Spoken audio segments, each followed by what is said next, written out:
Hello my dear students, this is Dr. 𝗲𝗵𝗵𝗺, your biochemistry faculty.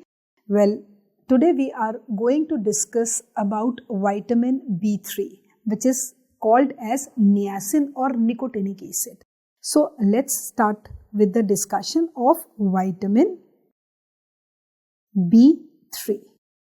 Commonly we call it as niacin and we can also call it as nicotinic acid.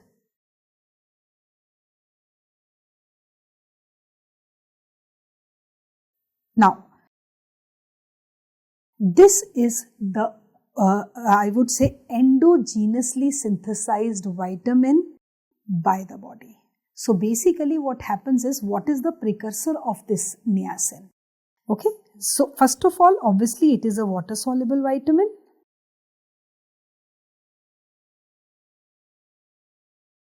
Right. And it is the endogenously synthesized vitamin also.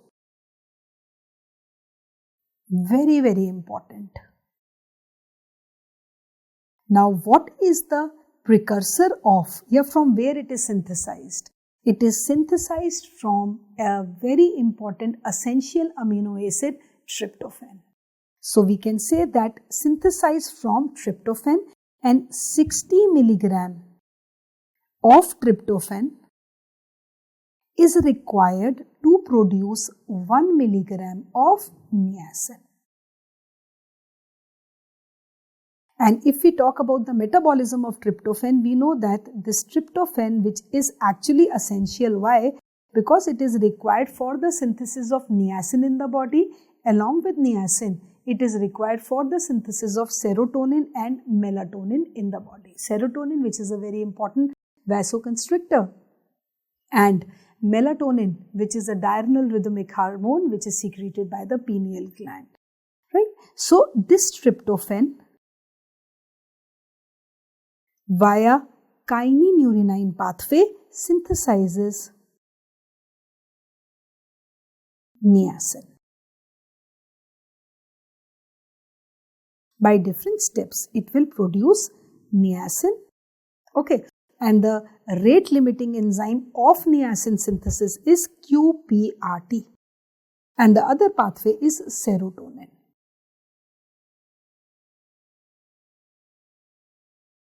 Right? And this 𝗵𝗵𝗆 is quinolone phosphoribosyl transferase. I'll just write it here also, quinolone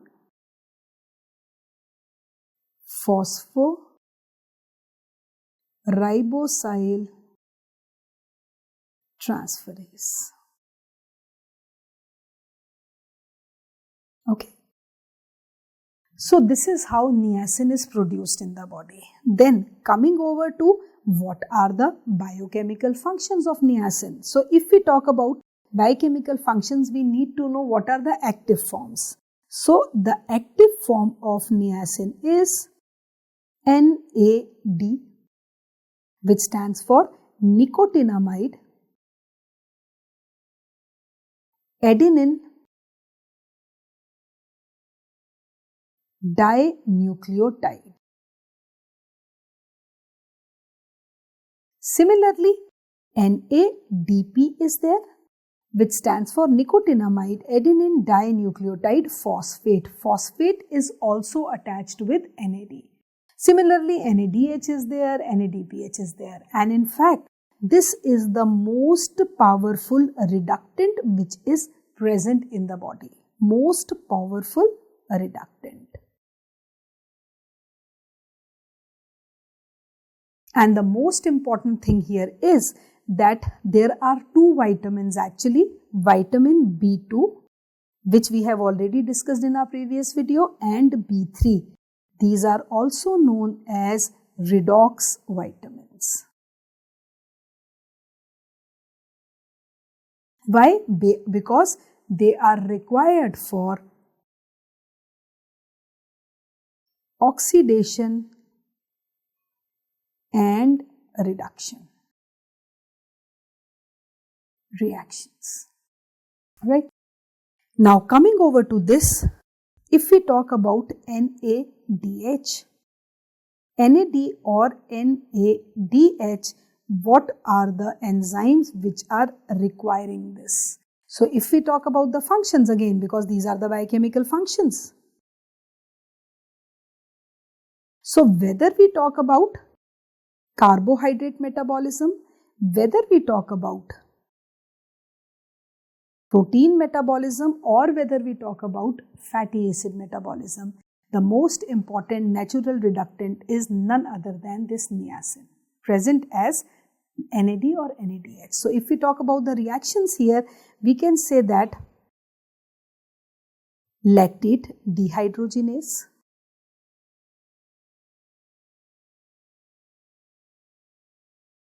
right, then pyruvate dehydrogenase,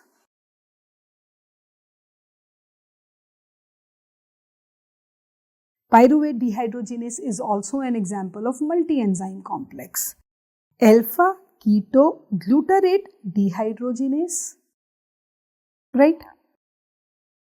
So these are what? These are requiring NAD or NADH. This is an example of multi-enzyme complex. So this is one example I have quoted. Similarly, others can be glucose 6-phosphate dehydrogenase. Now, if we talk about glucose 6-phosphate dehydrogenase, this is a very, very important enzyme which is produced in 𝗵𝗵 shunt and whose deficiency leads to hemolytic anemia.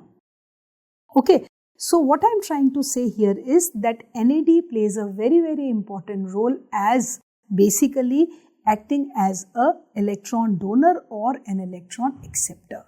Then second form is NADP.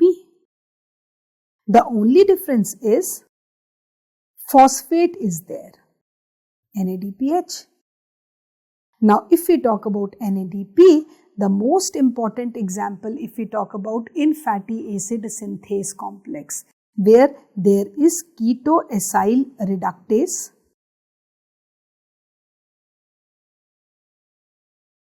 or enoyl reductase is there.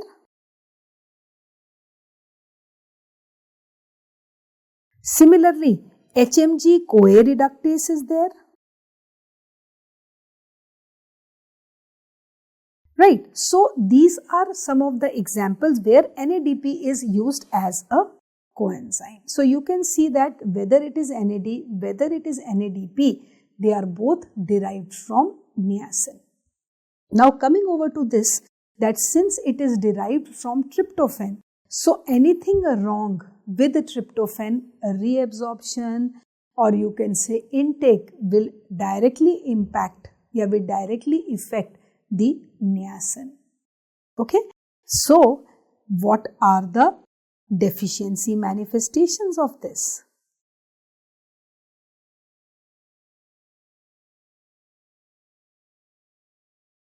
Now, when we talk about the deficiency manifestations, the most important one is pellagra.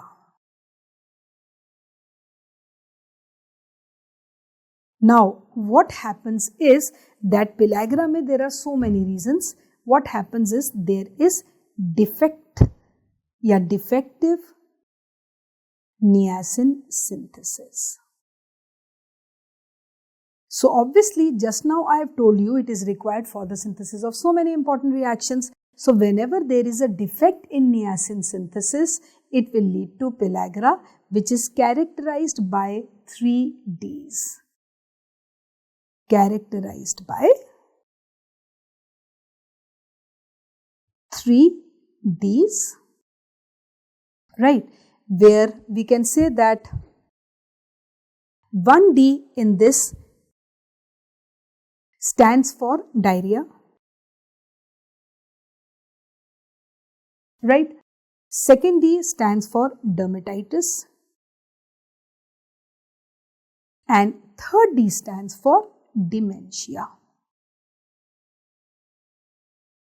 So, diarrhea, dermatitis and dementia, it will lead to the 4th D, which is death. Right? If we talk about diarrhea, obviously there will be loose stools. Dermatitis is very, very important. This dermatitis is actually known as photosensitive dermatitis. Means whatever area photosensitive dermatitis will be there, means whatever area is exposed to sun rays, their rashes will appear. Okay? Wherever, you can say area exposed to sun rays,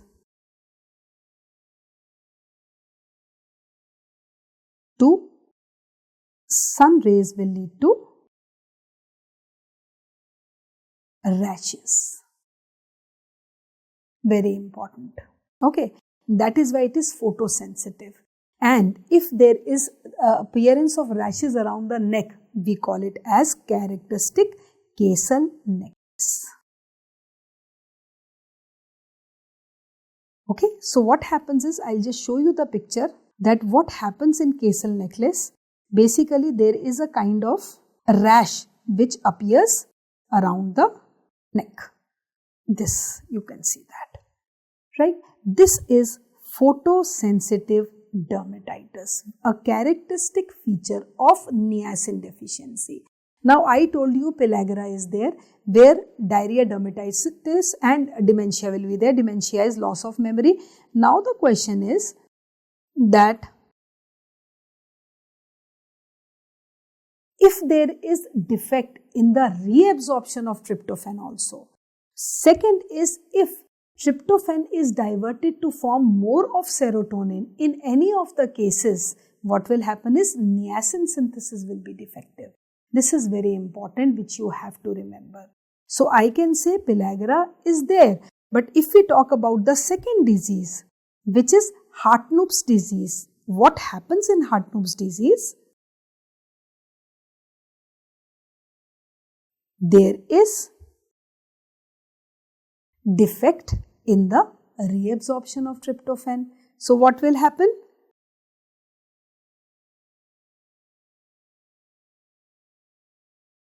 Now, what will happen is, if there is a defect in reabsorption of tryptophan, obviously tryptophan will not be forming niacin. So, it will also show, it will mimic pellagra. Mimics pellagra. Then third one is carcinoid syndrome. Right. And if we talk about the carcinoid syndrome, what happens here is that it is actually a tumor of argentaphene cells, because there is more production of serotonin.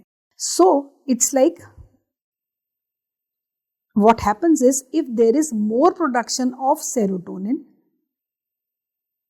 right, in the argentaphene cells, what will happen basically? There will be decreased synthesis of niacin.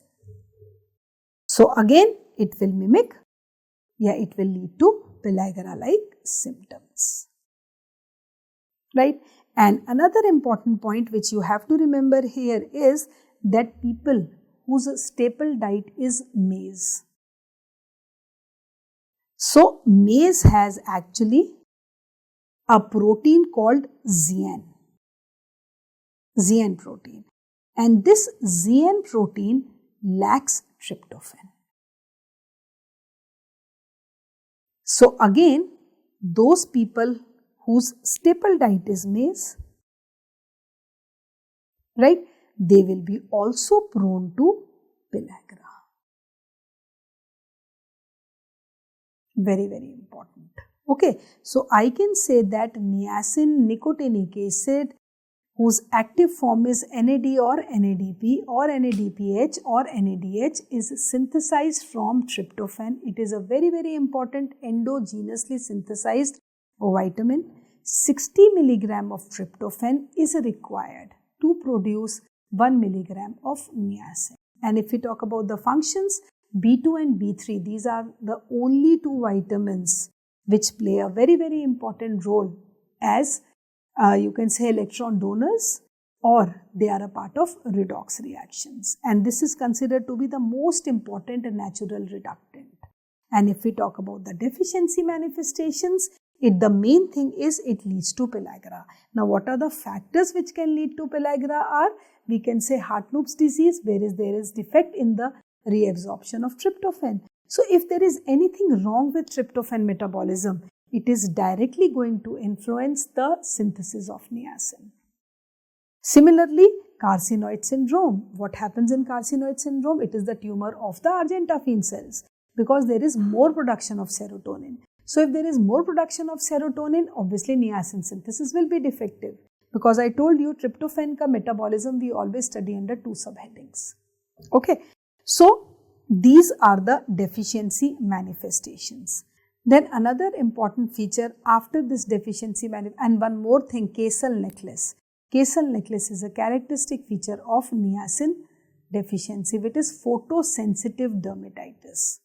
Then we come over to niacin toxicity.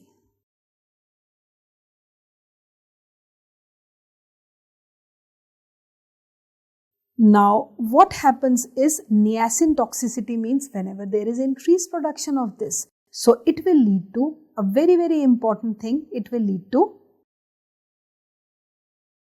prostaglandins mediated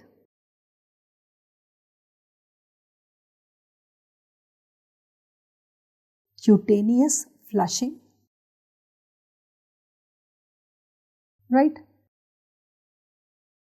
It leads to hyperuricemia, and most important is it leads to fulminant hepatitis. It leads to fulminant hepatitis means acute liver failure. So, obviously, if there is acute liver failure, all the liver enzymes will be deranged. So, liver enzymes will be deranged in this. Right? Now, the most important feature of this niacin is that this niacin has a therapeutic action also. And what is that therapeutic action of niacin? Action is that it is a lipid modifying drug. Very, very important. It is a lipid modifying drug. Now, what do you mean by this? That it decreases the level of TGs. It increases the level of HDL, decreases the level of LDL. So, obviously, it will decrease the level of cholesterol also. And how? By acting on the enzyme. So, you can say by acting on lipases. Right? So, this is vitamin B3 niacin, most commonly known as nicotinic acid, and in the body when it is catalyzing the biochemical reactions, the active forms are NAD, NADH, NADP or NADPH. So, that's all about this vitamin B3. I hope you have understood this vitamin, and the most important point which you have to remember here is about the 𝗄𝗃 necklace. Okay, and I have shown you the image also because this is a question which has been asked in the exam so many times. What is this 𝗄𝗃 necklace? Basically, it is photosensitive dermatitis. Whatever area is exposed to sun rays, rashes will appear, whether it is in the wrist, whether it is in the neck. And another important feature about this is people whose staple diet is maize. Okay. They are more prone to pellagra. Why they are more prone to pellagra? Because maize has a ZN protein which lacks tryptophan. So, obviously, if tryptophan is not there in the diet, it will lead to defect in the niacin synthesis leading to pellagra. Right? And then niacin toxicity, you should know. And then what is the therapeutic use? And because this is the most important vitamin which is having a therapeutic action. What? That it is a lipid modifier. How it is acting as a lipid modifier? By acting on lipases enzyme so that it will decrease the effect of TGs, it will decrease the concentration of LDL, cholesterol, by increasing the concentration of HDL, and we know HDL is a good cholesterol. Right? So that's it in this video. Thank you so much.